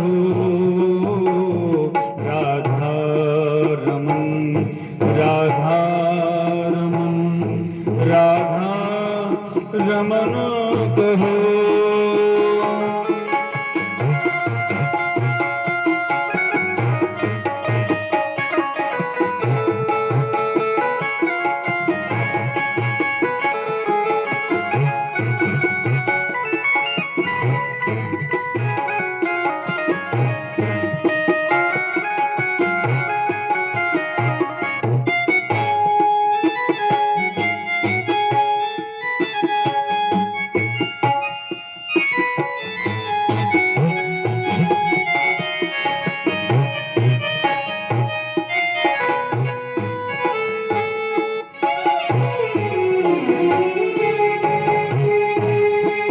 जिस काम में, जिस धाम में, जिस गाम में रहो, राधा रमन, राधा रमन, राधा रमन कहो। जिस देश में, जिस बेस में, परिवेश में रहो, राधा रमन, राधा रमन, राधा रमन कहो।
बोले भक्त वत्सल भगवान की जय। प्रहलाद जी बोले कि जिस प्रकार प्रयत्न नहीं करने पर भी दुख हमें प्राप्त होता है, उसीलिए देवाधीन सुख और दुख दोनों हैं। प्रयत्न नहीं भी करोगे तो भी तुम्हें सुख प्राप्त होगा ही होगा। तो विद्यार्थी बोले तो फिर कुछ नहीं करें, बैठे रहें, जो भाग्य में होगा वही मिल जाएगा। कर्म भी नहीं करना चाहिए, कि बोले कर्म जरूर करना चाहिए। क्यों? आत्म कल्याण के लिए। और दूसरी बात तुमने कहा था बुढ़ापे में करेंगे, अभी तो हमारी खेलने खाने की उम्र है, तो तुम अपनी उम्र क्या मानते हो? 100 साल? तो कोई गारंटी कार्ड है तुम्हारे पास कि 100 साल जी ही जाओगे? किसी के पास है कोई शपथ पत्र? चलो मान लिया 100 वर्ष जी लिए आप लोग, तो उसमें से 50 वर्ष तो रात्रि काल के निकाल दो, आधे गए। 80 वर्ष के बाद में व्यक्ति के घुटने ही जवाब दे जाते हैं। थोड़ी सी माला फेरने बैठोगे तो घुटने दर्द करने लग जाएंगे, खांसी नहीं रुकेगी तो तब भी वजन नहीं हो पाएगा। 20 वर्ष हो गए, बचे 30, शुरू के 10 वर्ष बालपन में निकाल दिए, बचे युवावस्था के 20, तो जो ही विवाह हुआ तो तेल लूण लकड़ी के चक्कर में पड़ जाओगे। और युवावस्था में धन की तृष्णा सबसे ज्यादा बलवती होती है। युवावस्था में धन के पीछे व्यक्ति पागल होकर अंधे की तरह भागता है। कोई जेब कतरा चोर डाकू नहीं जानता कि जब मैं पकड़ में आऊंगी तो मेरी बड़ी विडंबना होगी, जेल में जाना पड़ेगा, मृत्यु दंड तक मिल सकता है, यानी उसे मरने का भय होता है, लेकिन फिर भी वो चोरी डकैती तस्करी करता है। तात्पर्य ये हुआ कि धन की तृष्णा मृत्यु के भय से भी ज्यादा बलवती है। इसलिए मित्रों, अभी से लग जाओ, बालपन से ही सने सने लगोगे, तब जाकर तुमको इस जगत में छुपे हुए जगदीश्वर को पाना सरल हो सकेगा, अन्यथा बुढ़ापे में तो ये संभव नहीं है। विद्यार्थी प्रसन्न हो गए कि भाई प्रहलाद, तू इतनी अच्छी अच्छी बातें हमें सिखाता है, गुरुजी तो हमें ये सब नहीं सिखाते, क्योंकि जो तुझे गुरुजी सिखाते वही हमें, विद्यालय तो एक ही है, फिर तुझे ये अच्छी अच्छी बातें कौन सिखाता है? तो प्रहलाद जी ने कहा कि एक बार इंद्र मेरी माँ का हरण करके ले गया था, तब नारद जी ने मुझे मेरी माँ को इंद्र से मुक्त कराया, अपने आश्रम में रखा, और उसी आश्रम में नारद जी नित्य मेरी माँ को सत्संग किया करते थे। मैं तब अपनी माँ के गर्भ में था, तो मैं माँ के गर्भ में ये सब बातें सीख कर आया हूँ। विद्यार्थी बोले, भाई प्रहलाद, अब एक बात गुरुजी सचमुच सही कहते हैं कि ये न तो मैंने पढ़ाया न किसी और ने पढ़ाया, ये तो पढ़ा पढ़ाया आया है, क्योंकि तू तो अपनी माँ के गर्भ से ही पढ़ कर आया है। कीर्तन तो हम भी खूब करना चाहते हैं प्रहलाद, लेकिन तेरे पिताजी से बहुत डर लगता है। प्रहलाद जी बोले, तुम मेरे पिता से तो डरते हो और जगत पिता से नहीं डरते। अरे जिस जगत पिता ने मुझे अब तक बचाया वो ही आगे बचाएगा। तुम तो खूब कीर्तन करो, तुम्हें प्रताड़ित करने वाला तो तुम डरने की आवश्यकता नहीं है। तो सारे विद्यार्थी मिलकर खूब कीर्तन करने लगे। बोलो भक्त वत्सल भगवान की। आज प्रहलाद जी के साथ झूम झूम कर सब विद्यार्थी खूब कीर्तन कर रहे हैं, मस्ती से नाच रहे, गा रहे हैं। सारे विद्यार्थी कीर्तन करने लगे, इतने में गुरुजी आ गए। गुरुजी देखकर हतप्रभ हो गए। ओहो, ये तो कोरोना फैल गया। पहले एक प्रहलाद जी नहीं था, अब चारों तरफ फैल गया। दौड़े दौड़े गए हिरण्यकश्यप के पास, महाराज जल्दी चलो, पूरे विद्यालय में कोरोना फैल गया। पहले एक में ही था, अब सब में हो गया। कहीं इनको छूकर मैं भी रोगी नहीं बन जाऊं। गुरुजी भागे। हिरण्यकश्यप दौड़ा दौड़ा आया, तो हिरण्यकश्यप को देखते ही सब विद्यार्थी चुप हो गए।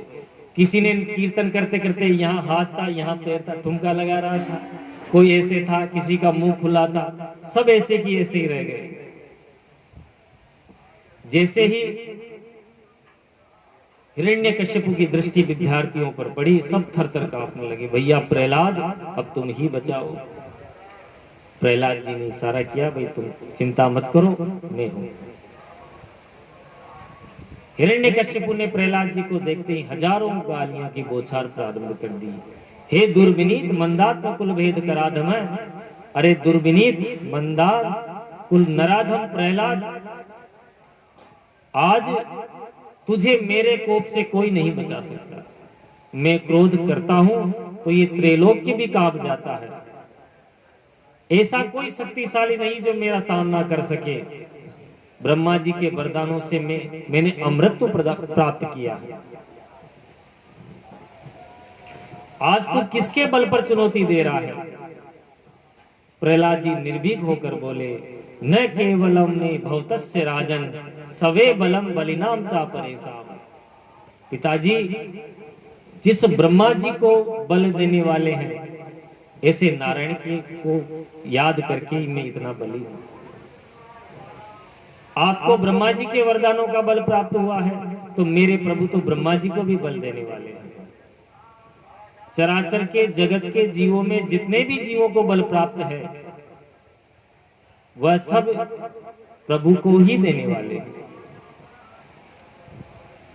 अरे आपके हाथों में जो बल है वो भी मेरे प्रभु का दिया हुआ है। और तनिक वो बल अपना थोड़ा सा खींच ले तो आपके हाथ भी निर्बल हो जाएंगे। बोलो भक्त वत्सल भगवान की। क्रोध में अंधा हुआ हिरण्यकश्यप चिल्लाया, यदि तेरे भगवान सबको बल पराक्रम प्रदान करने वाले हैं तो बोल कहाँ रहते हैं तेरे प्रभु। प्रहलाद जी बोले, पिताजी ऐसे पूछो कि कहाँ नहीं रहते, वो तो कण कण में है, अणु अणु में है। तो क्या तेरे भगवान इस खंबे में भी है? तो भगवान कहाँ? जहां भक्त की हाँ। हाँ पिताजी मेरे भगवान इस खंबे में ही है। तो जैसे ही हाँ की, हिरण्यकश्यप ने घुमाकर गदा का प्रहार किया, खंबा फट गया, भगवान नरसिंह रूप में प्रकट हो गए। बोल सिंह भगवान की। गगड़ गड़गड़ानो खंब फाटो चरचरानो, निकसो नर नाहर को रूप अति भयानक है। गगड़ गड़गड़ाने दसन जीभ लप लपावे, चितवत सरोज मानो अंग जात खानो है। नरसिंह भगवान ने इतना भयंकर अट्टहास किया कि सारे दैत्य मूर्छित होकर गिर गए। हिरण्यकश्यप भी पहले तो घबरा गया, फिर मन ही मन सोचने लगा कि मैंने तो वरदान प्राप्त किया है। अरे ब्रह्मा जी के वरदान मेरी रक्षा करेंगे तो मैं क्यों डरूं? वरदानों का स्मरण करके साहस आ गया, ढाल तलवार संभालने लगा, भगवान के ऊपर झपट पड़ा। मध्याह्न 12 बजे नरसिंह भगवान प्रकट हुए, भयंकर युद्ध छिड़ गया। ब्रह्मा जी ऊपर से सब देवताओं से मिलकर यह युद्ध देख रहे हैं और इशारा कर रहे हैं, महाराज जल्दी करो। ब्रह्मा जी इशारा करें, महाराज जल्दी करो, सूर्यास्त होने वाला है। सूर्यास्त होते ही इन राक्षसों का बल बढ़ जाता है। तो भगवान ने जोर से हुंकार भरी कि ब्रह्मा जी पहले तो वरदान देते हो और फिर इशारा करते हो। तो ब्रह्मा जी डर के चुपचाप हो गए, कुछ नहीं बोले। सूर्यास्त पूर्ण हुआ, भगवान ने तुरंत हिरण्यकश्यप को पकड़कर गोदी में पटका और बीच लहरी में जाकर लेट गए। हिरण्यकश्यप ने हाथ पैरों को इतने जोर से पकड़ा कि उसकी ढाल तलवार सब हाथ से नीचे खिसक गई। हिरण्यकश्यप कहने लगा, अरे महाराज गिर पड़ा तो क्या हुआ, मैं मरने वाला नहीं हूँ। मैंने वरदान लिया है, न भीतर मरूंगा न बाहर मरूंगा। भगवान बोले, भैया इसलिए देरी में ले जाने के लिए जाकर आया हूँ तेरे को। अरे महाराज न ऊपर मरूंगा न नीचे मरूंगा। तो देख तू कहाँ है, मेरी जंघाओं पर है, न ऊपर न नीचे। हिरण्यकश्यप बोला कि न अस्त्र से मरूंगा न शस्त्र से मरूंगा। भगवान बोले, ये मेरे जो लंबे लंबे नाखून है ये न अस्त्र हैं न शस्त्र हैं, पर तेरे लिए पर्याप्त हैं। हिरण्यकश्यप बोला, न दिन में मरूंगा न रात में मरूंगा। भगवान बोले, न दिन है न रात, ये मध्याह्न संध्या वेला है। हिरण्यकश्यप बोला कि न आदमी मनुष्य से मरूंगा न जानवर से मरूंगा। भगवान बोले, न नर हूं न सिंह हूं, मैं नरसिंह हूं। रुको महाराज, एक वरदान और है कि ब्रह्मा की बनाई हुई सृष्टि में किसी से नहीं मरूंगा। भगवान बोले, ब्रह्मा को मैं बनाता हूं, मुझे ब्रह्मा नहीं बनाता। अब तो हिरण्यकश्यप घबरा गया। तुरंत एक वरदान और याद आया कि महाराज एक वरदान और मिला हुआ है। क्या? कि 12 महीनों में से किसी से नहीं मरूंगा। भगवान बोले, ये 13वां महीना अधिक मास चल रहा है, पुरुषोत्तम मास, ये स्पेशल तेरे लिए बनाया है। बोलिए भक्त वत्सल भगवान की जय। भगवान ने ब्रह्मा जी के समस्त वरदानों की रक्षा की। अपने लंबे लंबे नख से हिरण्यकश्यप का उदर विदीर्ण किया और उसकी पेट की आते जो निकली उसी को गले में धारण कर लिया और भयंकर अट्टहास किया। सभी देवता भी घबरा गए, थर थर कांपने लगे सभी देवता। एक और देवता उस असुर हिरण्यकश्यप के वध की प्रशंसा कर रहे थे, तो दूसरी तरफ भगवान का उग्र रूप देखकर किसी का साहस भी नहीं हो रहा था कि भगवान के सामने जाकर दंडवत प्रणाम करें। परंतु भगवान ने असुर को मारा है, इसलिए प्रार्थना तो करनी चाहिए। तो सबसे पहले ब्रह्मा जी गए प्रार्थना करने। हे प्रभु, आपकी अनंत शक्ति को प्रणाम है, आपने इतना पवित्र कार्य किया है। तो जो ही भगवान ने अट्टहास किया तो ब्रह्मा जी भी थर थर कांप कर भाग गए। एक एक करके सभी देवगण आए, पर कोई भगवान के सामने टिक नहीं सका। मनु जी महाराज आए तो मनु जी महाराज को आते ही भगवान ने कहा, तुम कौन हो? मनु जी बोला, मनवो वयम तव निदेश कार्य है। हे प्रभु, हम आपके अनुदेश करने वाले मनु हैं। अब तो महाराज जो भी आता पहले अपना परिचय दे देता। प्रजापतियों ने कहा, महाराज प्रजेता वयम ते परिसाम सृष्टः। गंधर्व आए, गंधर्वों ने कहा, वयम भटो ते नटनाट्य गायकः। सब अपना परिचय करते करते जा रहे हैं, परंतु भगवान का क्रोध शांत नहीं हुआ। तो देवताओं ने विचार किया कि पतिदेव कितने भी क्रोधित होते हो, पर पत्नी सामने आती है तो सब क्रोध शांत हो जाता है। लक्ष्मी जी से प्रार्थना की। लक्ष्मी जी ने 16 श्रृंगार किया, स्वर्ण थाल में आरती सजाई और छम छम करती लक्ष्मी जी आई, चरणों में प्रणाम किया। लेकिन जैसे ही मुखमंडल के दर्शन किए तो दैया मैया करती भाग गई। लक्ष्मी जी भी थाली वहीं पटक कर भाग गई। बोलो भक्त वत्सल भगवान की जय हो। अब क्या किया जाए? तो ब्रह्मा जी ने विचार किया कि प्रहलाद जी को ही आगे किया जाए। प्रहलाद जी ने नरसिंह भगवान के चरणों में प्रार्थना की और जो ही प्रहलाद जी आए, नरसिंह भगवान का क्रोध शांत हुआ, अपनी गोदी में बिठाया और कहा, प्रहलाद, मैं क्षमा चाहता हूँ, मुझे आने में बड़ी विलंब हो गया। आज पहली बार भगवान भक्त से क्षमा मांग रहे हैं। अब प्रहलाद जी ने सुंदर प्रार्थना की। एक भजन ले लो फिर आगे। क्या? कृपा की न होती जो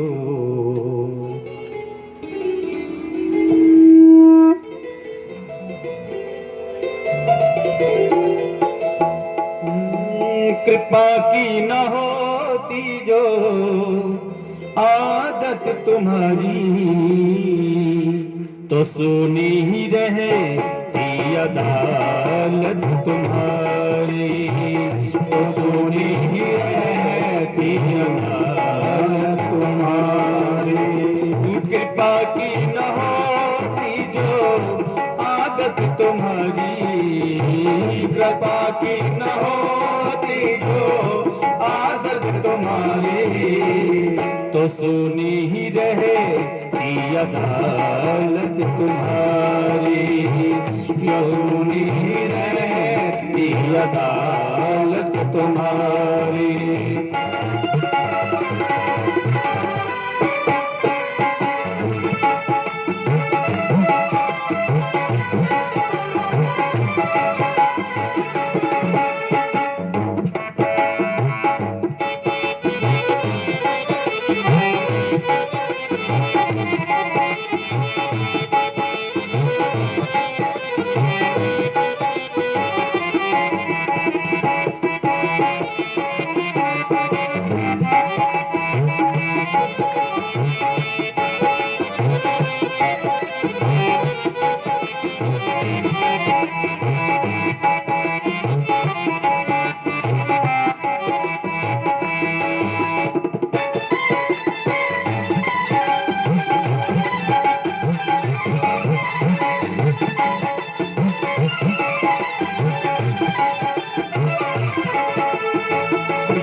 न पाते, जो दीनों के दिल जगह तुम न पाते, जो दीनों के दिल में जगह तुम न पाते, जो दीनों के दिल में जगह तुम न पाते। तो किस दिल में होती हिफाजत तुम्हारी, तो किस दिल में होती हिफाजत तुम्हारी। कृपा की न होती जो आदत तुम्हारी, तो कृपा की न होती जो आदत तुम्हारी, तो सुनी ही रहती अदालत तुम्हारी, तो सुनी ही रहती अदालत तुम्हारी।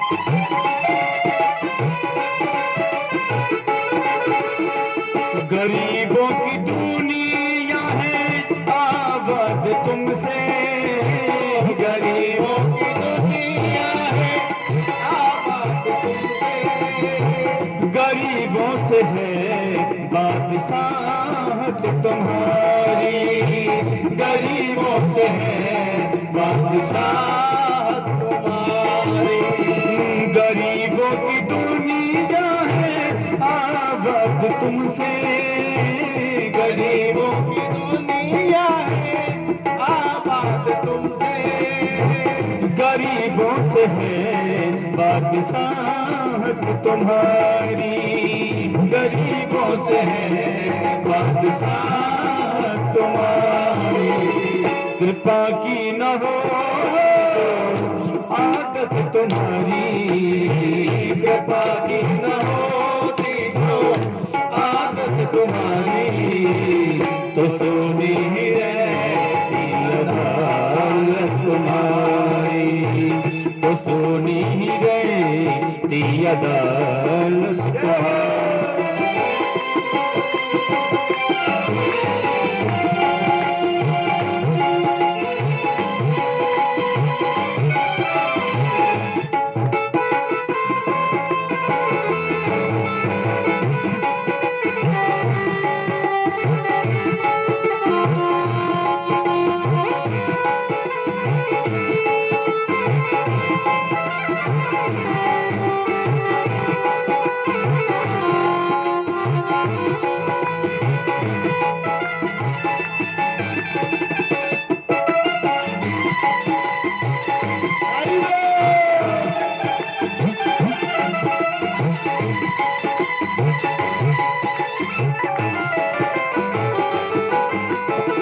न तुम होते हाकिम न हम थे मुजरिम, न तुम होते हाकिम न हम होते मुजरिम, न घर घर में होती इबादत तुम्हारी, न घर घर में होती इबादत तुम्हारी, ना तुम होती हाकिम ना हम होते मुजरिम, ना तुम होते हाकिम ना हम होते मुजरिम, न घर घर में होती इबादत तुम्हारी, कृपा की न होती जो आदत तुम्हारी, तो सुनी रहती अदालत तुम्हारी, तो सुनी रहती अदालत तुम्हारी।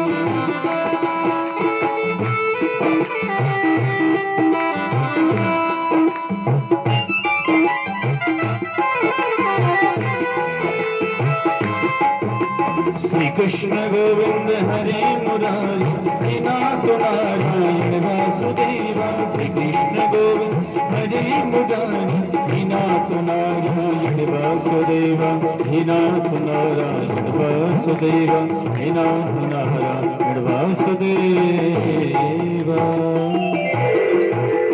बोले भक्तवत्सल भगवान की जय।